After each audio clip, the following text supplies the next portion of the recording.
Okay, good evening.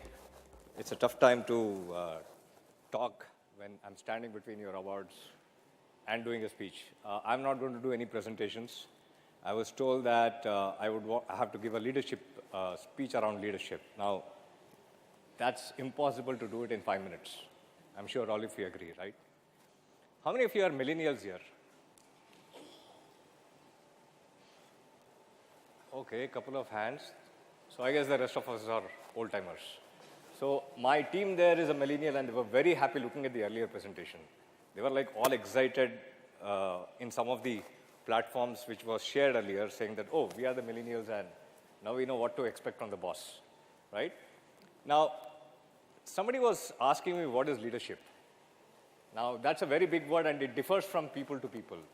If you were to ask who is your leader you idolize, in this room of 100 people, you will probably have 50 different leaders, right? So I've worked in different companies where there are two strong leaders, and I'll share with you who they are. But before that, my understanding is simple, that leadership is about the ability of a person to change his vision into reality. Now, you saw one of the presentation where the presenter mentioned that why are the CEOs owners only? It is largely because of the fact that the owners always have a vision, and the failure of that company happens when the vision is not translated downwards. And I'll give you two examples of this. How many of you are from Infosys here, have worked in Infosys at some point of time? Okay, how long back? 5 years back. Anybody else prior to that? 12 years back. So, okay, 10 years back. So, I joined Infosys in 91, right, way back. How many of you, you're from Infosys, how many of you knew that Infosys used to manufacture telex machines? Did you know that? Infosys used to manufacture STD PCO monitors. Did you know that?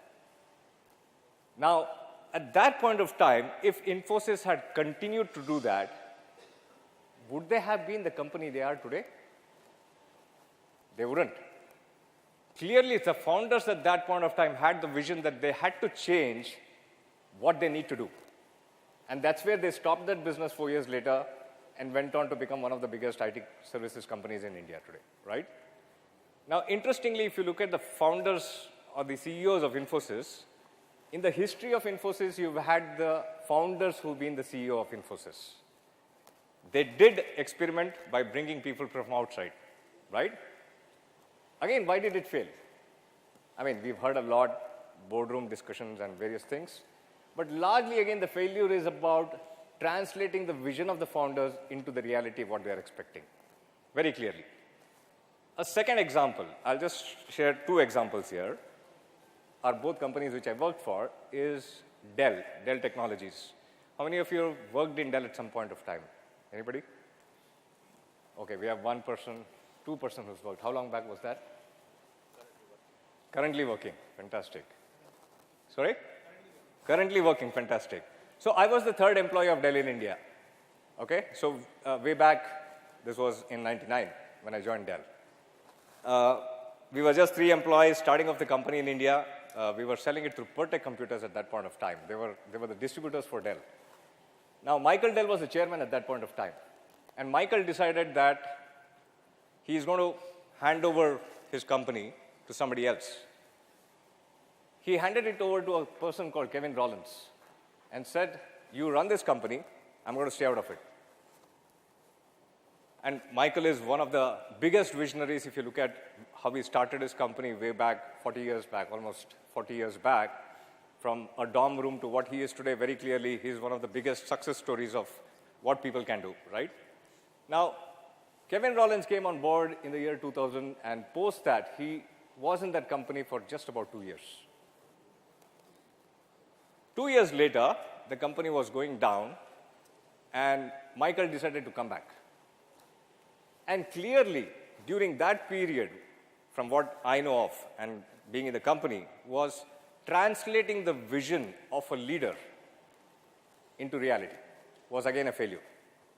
So if you really want to have your people, all of your leaders in your own sense, I'm sure, and that's the reason you're here today getting these awards. But if you really want to translate and make the millennials, as you call them, right, into something better, the most important part is to make them understand the vision which you have. If you are not able to translate that in a way they can understand, then you are setting people up for failure, very clearly. But if you are able to translate your vision and make that particular person understand very well, you will have a very good success. And the success of these two companies, which I just told you, is largely because of the fact that they could translate the vision into reality, right?